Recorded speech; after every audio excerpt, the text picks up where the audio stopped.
ಕಾಂಗ್ರೆಸ್ ಪಕ್ಷಕ್ಕೆ ಬೇಕೇ ಬೇಕು. ಎಲ್ಲಿಯವರೆಗೆ ಹೋರಾಟ?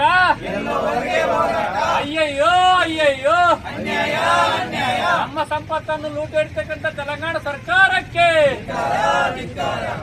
ನಾಡದ್ರೋಹಿ ಶಾಸಕರಿಗೆ, ನಾಡದ್ರೋಹಿ ಜಿಲ್ಲಾಡಳಿತಕ್ಕೆ, ನಾಡದ್ರೋಹಿ ಜಿಲ್ಲಾಧಿಕಾರಿಗೆ ಬೇಕೇ ಬೇಕು.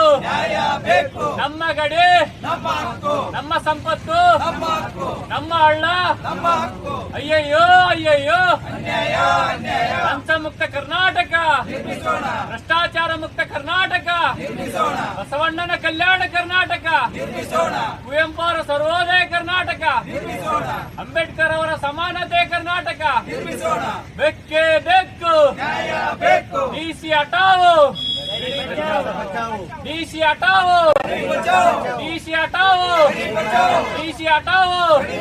ಭ್ರಷ್ಟ ಜಿಲ್ಲಾಧಿಕಾರಿಗೆ, ಭ್ರಷ್ಟ ಶಾಸಕರಿಗೆ, ಭ್ರಷ್ಟ ಗುರುಮಿಟ್ಕಲ್ ಶಾಣಗೌಡ ಶಾಸಕರಿಗೆ ಬೇಕೇ ಬೇಕು.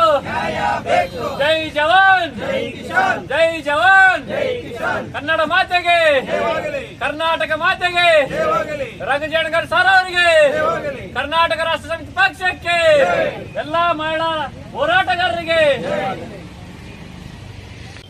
ಎಲ್ಲ ಮಾಧ್ಯಮ ಬಂಧುಗಳಿಗೆ ನಮಸ್ಕಾರ.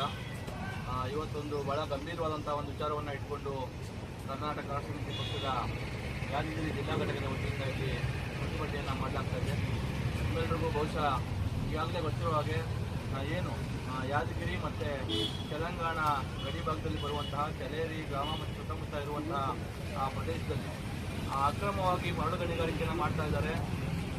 ಈ ಜಲ ಸಂಪತ್ತನ್ನು ಉಳಿಸ್ತಕ್ಕಂಥ ನಿಟ್ಟಿನಲ್ಲಿ ನಿರಂತರವಾಗಿ ಹೋರಾಟ ಮಾಡ್ಕೊಂಡು ಬರ್ತಾ ಇರುವಂತಹ KRS ಪಕ್ಷ ಇಲ್ಲಿಯೂ ಕೂಡ ನಮ್ಮ ನಾಡಿನ ಸಂಪತ್ತು, ಈ ಕನ್ನಡ ನಾಡಿನ ಸಂಪತ್ತು, ಇಲ್ಲಿಯ ಜನರಿಗೆ ಬೇಕಾಗಿರೋ ಸಂಪತ್ತು, ಇದನ್ನು ಅನ್ಯ ಜಿಲ್ಲೆಯವರು ಅಕ್ರಮವಾಗಿ ಇದನ್ನು ಸಾಗಾಟ ಮಾಡ್ತಾ ಇದ್ದಾರೆ, ಮರಳು ದಂಧೆಯನ್ನು ನಡೆಸ್ತಾ ಇದ್ದಾರೆ.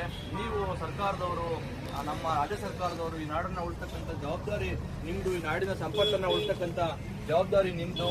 ದಯವಿಟ್ಟು ಆ ಜವಾಬ್ದಾರಿಯನ್ನು ನಿಭಾಯಿಸಿ ಅಲ್ಲಿ ನಡೀತಾ ಇರ್ತಕ್ಕಂಥ ಅಕ್ರಮ ಮರಳುಗಾರಿಕೆ ದಂಧೆಯನ್ನು ನಿಲ್ಲಿಸಿ ಅಂತ ಹೇಳಿ ಕರ್ನಾಟಕ ರಾಷ್ಟ್ರ ಸಮಿತಿ ಪಕ್ಷದ